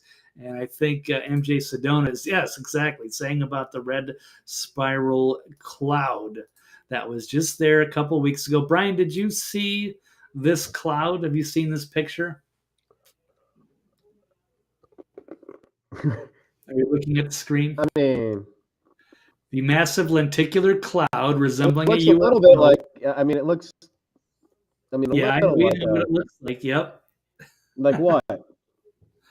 Like a Yeah, I'm not going to go there, It but looks like anatomy. it does. It It looks certainly like does. they vaguely resemble lady parts, Okay, there you go. Exactly. lady bits. So, or a UFO or whatever, it was spotted over the city of Bursa on Turkey on Thursday, surprising citizens. A rare phenomenon. The almost circular cloud, which appeared at sunrise, featured a large hole in the middle, remained intact for about an hour. And this was on Friday, January 20th. And then, let's see, actually, I've got let's see if I can find this Telegram post. And I did find it on the Mike Barra channel. Let's pull this up if I can zoom in. So here's where this was where the cloud was. I guess it was right over the region where they had this massive, I think it's a 7.8 magnitude earthquake that was there. And of course, almost 20,000. Let's see. Death toll climbs past 19,300. Almost 20,000 people have died from this earthquake, which affected southern Turkey and into Syria. Just ravaged all these apartment buildings. Horrible tragedy. And it was interesting. People were predicting this. There's like a new scientific discoveries, cycles, solar cycles that that they were saying this region is due for a quake. So now that we're discovering more about the how the universe works, Harper CERN has another good possibilities. I don't know. So, but it seems like there's some major activity happening. And yeah, the culture's going to hell, financial system's going to hell, political system's going to hell. Sam Smith and the Grammys going to hell. Well, Brian, is it the end of days? Our border is going to hell. Yep, the I mean, country's they're going to still hell. attacking our rights, our Second Amendment rights, our First Amendment rights. Could have nuclear war with Ukraine, Russia. There's a lot of issues going on. Had the State of the Union, which with the puppet president, a lot of false promises and BS again. So, are we due? Is it time to just flood the Earth again? So I don't know if we're going to get like a magnetic excursion or what have you, a polar shift, flip, magnetic field weakening. You're seeing the planets getting affected. There was some weird solar flares on the sun the other day. So, even like Jupiter, like the red spot, like the Neptune's having like the winds are shifting the other way. Like there's a lot of weird solar activity. And the fear is that within the next, 20 years, we could have something similar happen to Earth where we get jostled around. And I highly recommend Ancient Apocalypse. You got to watch that. All of the ancient. It's on Netflix, you said? Yeah, Netflix. And there's ancient structures all over the Earth. It's not just, the pyramids and Machu Picchu and Stonehenge. And there's places in Turkey. There's places in the United States, Ohio, the Serpent Mounds. There's weird things all over the world where people were building these structures and they're all aligned at certain star systems or what have you, showing evidence that we had advanced civilizations on the Earth 12,000 years ago and that there was a major problem, major catastrophe, cataclysm. Actually, here's a good question. Let me see if I can find this. Let me see if I can locate this. I guess I could. Let's see if it comes up. Screen share. But do you follow Suspicious Observers? Do you follow Ben Davidson? I'm not familiar. Oh, well, you should definitely do that. He's always the good morning. Good morning.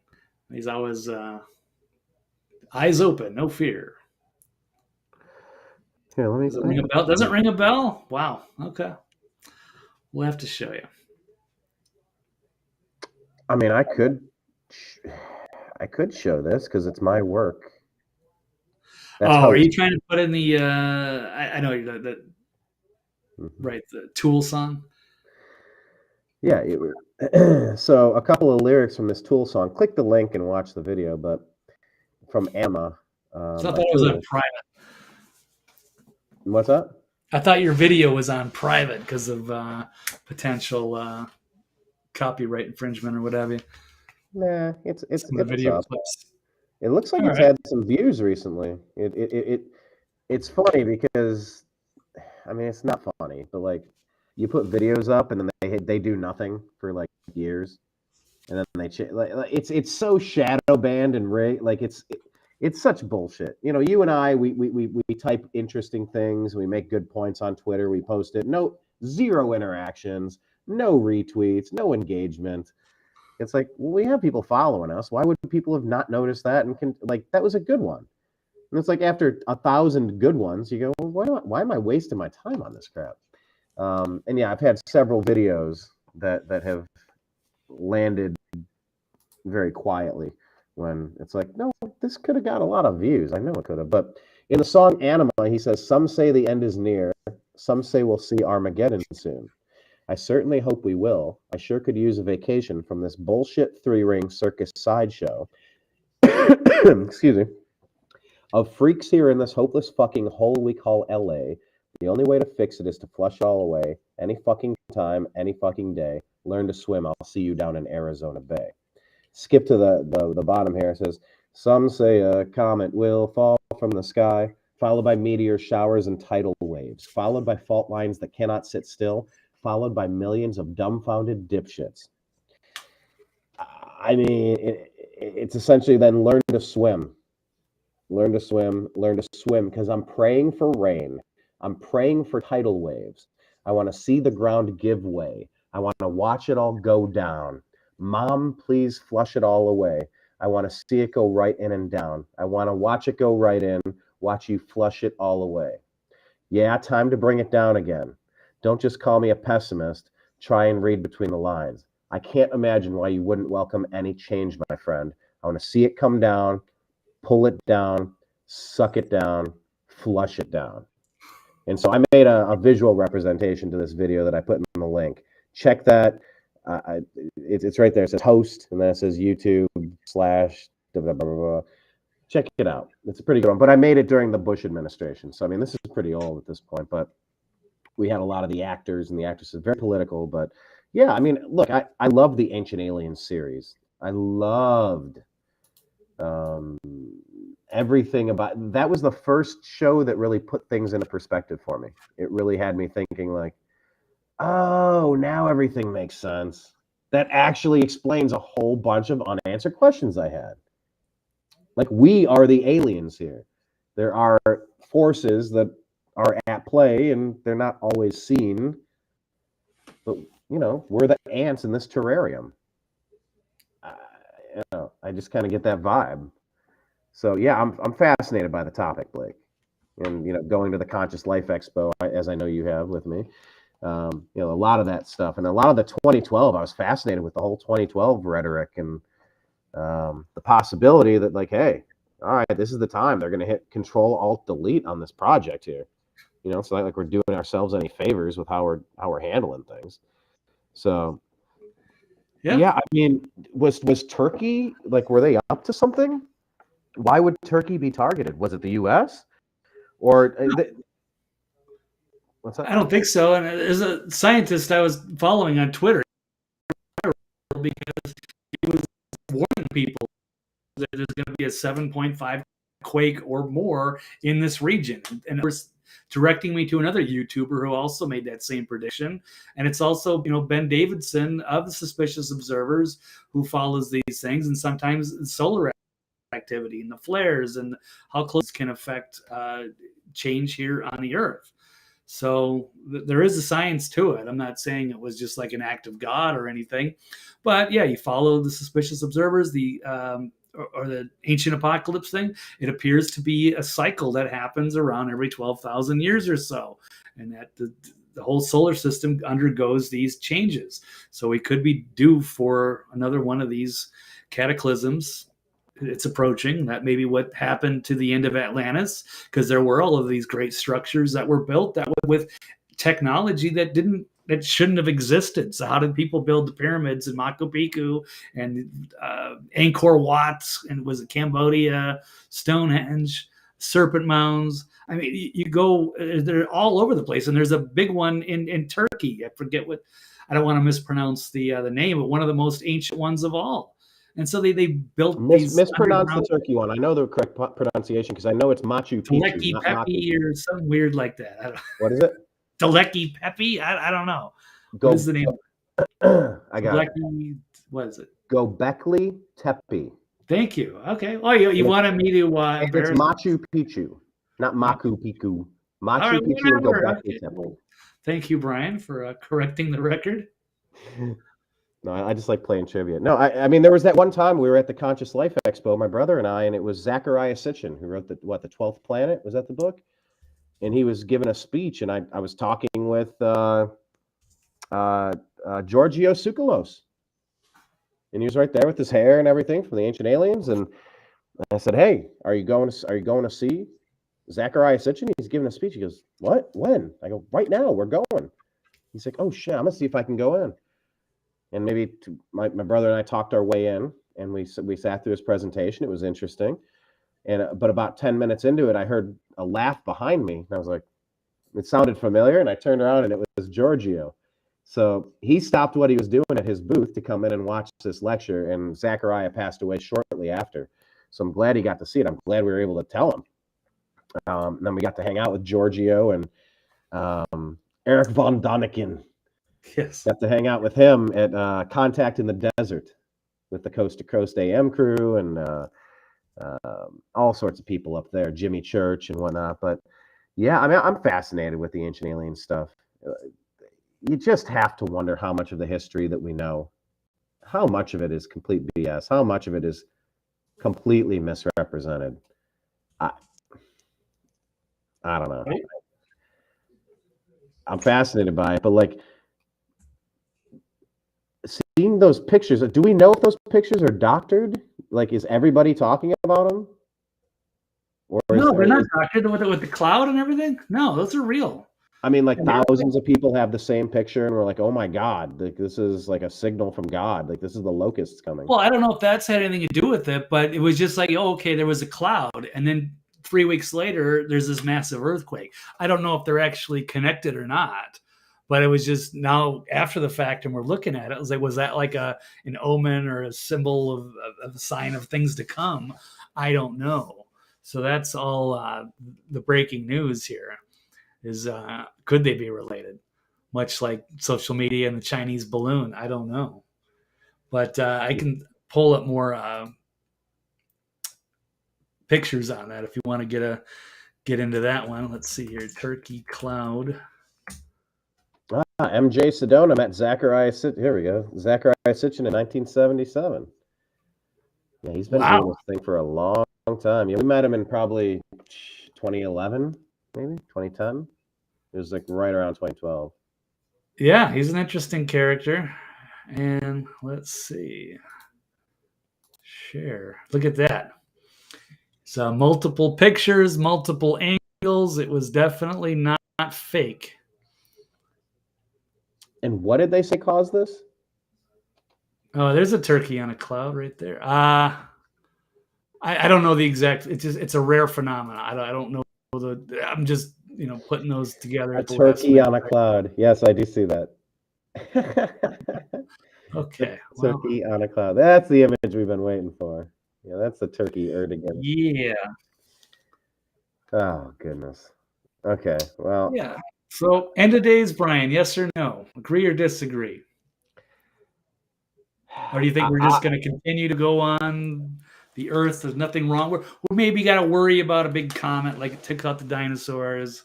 But otherwise, we have this great open future, or are we due for a cataclysm that's going to hit the big reset switch? There's going to be a flood on the Earth. According to this, yeah, it's. I mean, people are going to survive, but a lot of people are going to be wiped out, depending on where you're at and how lucky you get. But you don't want to be on the California coast, or you might be the Arizona Bay. It could be coming. So. Yeah, and that was taken from a skit, a comedy routine by Bill Hicks. From Bill Hicks. Yeah. As an album, Arizona Bay. Yeah. Mm-hmm. Learn to swim. See you down in Arizona Bay. And by the way, Maynard put his money where his mouth is. He lives 12,000 feet above sea level in a little town called Jerome, Arizona, at the top of a mountain. Jerome was once voted America's wickedest city. It was nothing but copper mining and brothels and bars and jails, and the jail broke off and fell down the side of the mountain one year. It was just a wild city, and now it's like a little hipster village. And so he has his Caduceus vineyards up there, and I think he lives up there somewhere. So he put his money where his mouth is. Yeah, he wrote songs about it. He buys into it. But anyway, I'm fascinated by this. I hate seeing earthquakes of that magnitude. I hate knowing what 5 to 10,000. Like, what number are we at? 12,000 people. Oh, it is. We don't know more than that. It's like 20,000. Oh, we're 20 now. It's just. So it was 19 point something. Yeah. I was watching some of those videos, and it's just brutal. It's like it's so reminiscent of 9/11. Just watching these buildings disintegrate and just pulverize. They just drop, and there's people in them when it's you can see it, you can hear it, and it's just awful. Yeah, gruesome. Yeah. Yeah. Hey, let's pivot off of this into our final story. Something less gruesome, shall we? Okay. Yeah.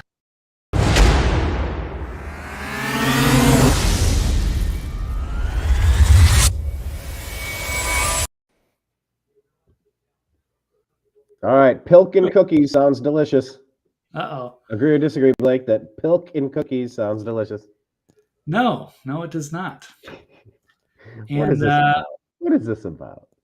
you said you were able to run the audio, weren't you? I'm going to send you a quick link. It's a 30-second commercial that's going to be airing, I guess, on the Super Bowl.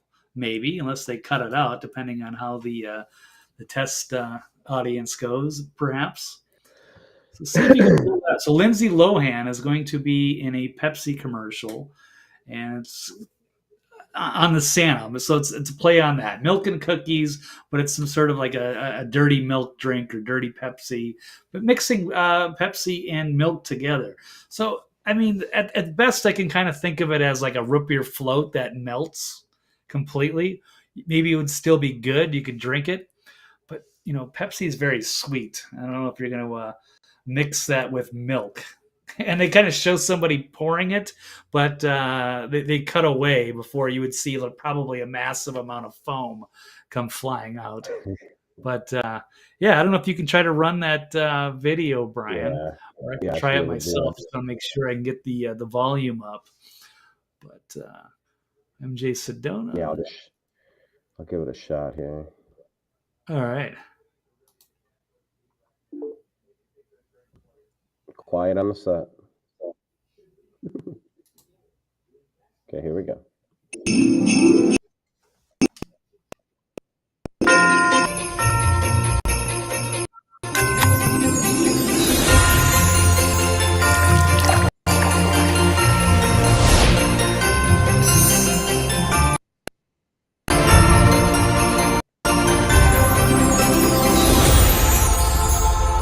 That is one dirty soda, Santa.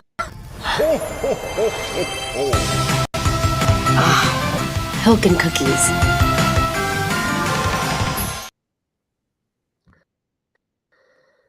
That is one dirty Santa? Yeah. Interesting. That is one dirty soda Santa. Dirty soda? Well, what else would you want to call it? It's Pepsi mixed with milk. That doesn't sound good. Soda. Yeah, what do you think? Is that good for Lindsay Lohan? So it's good that she's still awake. Nice. Yeah, she still looks cute. I don't know. She had quite a bit of a rough patch there. Certainly did. So I don't know if she's cleaning up. But yeah, got a big Pepsi commercial, which may or may not be aired at the Super Bowl. Seems a little post-Christmas, but weird selling. I don't know. You can do a Pepsi float, like I said, with ice cream. Milk and Pepsi? That sounds pretty gross to me, Brian. But I don't drink milk anyway, unless it's in a recipe. I don't drink Pepsi either. So what do you know? Maybe occasional root beer, Dr. Pepper. Very rare, but I'm more of an iced tea guy. I don't drink a lot of soda. Pop, as we call it in the Midwest. Pop. Mom, can we go to Costco and get some pop? Yeah, there you go. That's how I talk too. Pilk sounds like it was invented by a 5-year-old left to his own devices. Yeah, that's a thing. Okay, well, speaking of sodas, she's asking, did that guy ever get his plane from Pepsi? Never saw the end of the Netflix series. Did you watch that one, Blake? I did not, so I'm not sure about the reference. I don't know if that's from Lost or what have you. No. There's a documentary. You should watch it. It's like Pepsi, Where's My Jet? Ah. I'll tell you, Michael Avenatti he played a prominent role as the attorney involved with the Pepsi case. Very interesting. That's where Avenatti got his start, and you know him from being in jail because he's a shakedown artist. Of course. Yeah, I would recommend you watch it. I know what happened with the jet, but I want people to watch it. I think it's an interesting watch. I don't want to ruin it. Sorry, I do know that. Oh, what's this? You're saying you would not live in Jerome. Your daughter lives there. It's like living on an eggshell. The entire Cleopatra Hill has been hollowed out by the mine, and the entire town is living on scaffolding. like I said, the jail fell out. It just fell down the mountainside. So it's all on scaffolding. It's been hollowed out. Now, I knew somebody. No, that was a different copper mine. But we went in, no, silver mine. We went into a silver mine and took some rocks out. That was awesome. I did not venture as far as I wanted to, but that's another story, I suppose. You're I've saying never been there. Sedona's Sedona. Yeah. You've been to Sedona? Oh, many times. I love Sedona. I go every Yeah. time I go through that area for sure. It's an easy stop. MJ saying it's a protected and sacred place. Yeah. So is Taos, New Mexico. Went over there, building off the grid homes. She also had a comment here saying that I must have met her at Contact in the desert. I was sitting next to Jimmy and Rita helping Patty Greer. And Rita helping Patty. Directed Who was energy. your boyfriend at the time? Jimmy? Jimmy Church? I don't know who that is. Jimmy. Patty who? had a meltdown, suspected she was hit with a directed energy weapon. Huh. Yeah, that was wow. Oh, I will have to come visit because it's very expensive in Sedona now. Got to get there in advance. Well, look, Blake, easy. There you go. She has a guest house. Yes, that's what I mean. Yeah, good call. Make it happen. We'll hit you up next time I'm there. A long-rumored underground base under Jerome. There's a canyon that, no kidding, is called Government Canyon. Oh, come on. In Sycamore Wilderness that hikers go. There's a thing about hikers going missing. That's a strange topic. Because I like to hike. I like nature. I like camping. I like all that stuff, but I don't like disappearing as much. I don't think. No, I don't like the definitely not. concept of it on face value. 4 major vortexes out there. Yeah. In Sedona. There's a lot of Speaking of LeBron alien James, speaking of LeBron James, earlier in the program, becoming the NBA all-time scoring leader, I do have a theory that LeBron James possibly initiated some sort of Illuminati ritual that led to him breaking the Cleveland curse and defeating the best regular season NBA team of all time, and the Golden State Warriors, when the Cavs won in an upset in 7 games to win the NBA championship in 2016. At that same spot, that same arena where the Cavs played their home games during that series, Quicken Loans Arena, it's now Rocket Mortgage Fieldhouse in Cleveland. That's also where the RNC held their nomination for the National Convention. And that's where President Trump gave his acceptance speech. So I think, and that was also in 2016 where the Indians played the Cubs in the World Series. The Cubs were a cursed team because of the GOAT and then the drop, and there's a couple of things. So my theory is that LeBron, some sort of dark magic, probably some sort of ritual, some sort of vortex was opened up at that complex. It's called the Gateway Complex. It's where the Indians and the Cavs play, and they're literally right next to each other. And my assertion is that LeBron was able to create an energy vortex. We kind of split into a parallel dimension at that point. So the Indians were up 3-1 and should have won that World Series against the Cubs. Somehow they found a way to snatch defeat from the jaws of victory, which broke the Chicago Cubs curse. Somehow President Donald Trump upset Hillary Clinton in what seemed to be an unlosable campaign for Hillary, right? So I think there's a parallel dimension where the Cavs did not win that championship, and LeBron was not able to break that curse. And all the other opposite things are true then.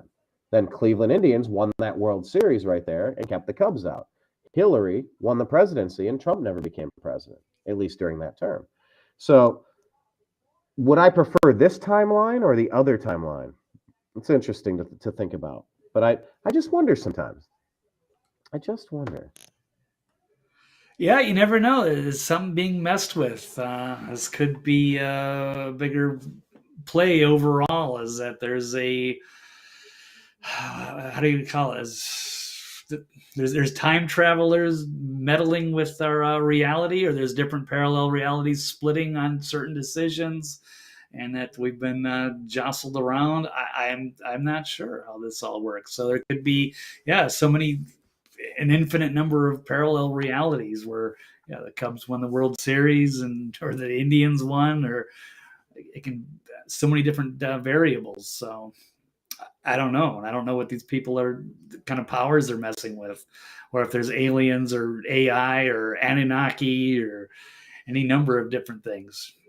So Yeah, these are my favorite subjects. We talk about politics a lot because it's just, it's all just right in front of our face. But I love this other stuff. I love the metaphysical. And Yeah. if you like that type of stuff, check out Tool. Read their lyrics and listen to their songs. Watch their videos. But MJ Sedona saying she lives in the Cathedral Rock vortex that's under the portal mentioned in the Rendlesham Forest UFO case by James Pennison. Yeah, that Rendlesham Forest one was a wild case.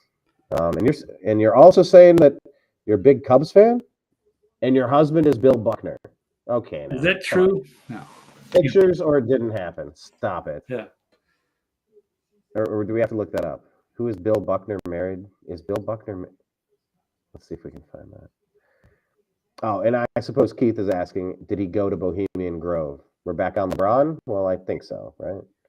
Bohemian Grove is, I think Alex Jones first introduced most of the world to Bohemian Grove. Then I won't tell you that story, but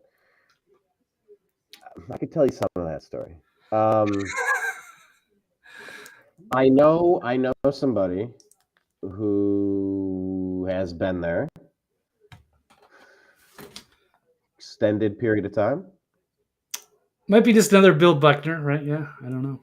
Oh, okay. You're married to another Bill Buckner. Okay. There we go. Yeah, it wasn't the World Series. I had to get to the World Series, right? Because that was the '86 World Series with the Mets and the Red Sox. But Bill Buckner was that was the World Series. Yeah, that was the Red Sox. Yeah. Right. But Bill Buckner was a longtime Chicago Cub before he went to the Red Sox, I do believe, if I can remember. But yeah, I do have a contact. Hey, Brian, I have got to go to work. I thought this was going to be like an hour and a half show. We are way over our time again. We're done. We're done trying there, to man. text people like, "Am I working tonight? Do I need to work tonight? Hello." And so finally, like, yeah, I got to go, bro. I'm sorry. We got to tighten these things up a little bit. But it's all good. It's fun to be here, but we don't want to be doing 2-hour marathons every day. Hour and a half tops. We'll tighten it up, but it was great to have everybody. Thanks for your support and for being here. And we'll be doing these for Tuesdays and Thursdays. Love to talk more, but like I said, I got to go. So I'm just like, I'm climbing the wall here. Right. Huh? Tell people where to follow you. Twitter, TV's Blake Wally, and we'll go from there. Brian? Excellent. And then, yeah, you can follow us. Just go on YouTube, The New American Media. You can find like 11 years of content, music and sports and politics and current events, all sorts of things. All right, Blake, go do your thing. Thank you, everybody, for watching, and everybody watching after the fact. Once it's uploaded, appreciate you. Love you, and we'll talk again soon. All right, guys. Peace. Take care. All right, peace.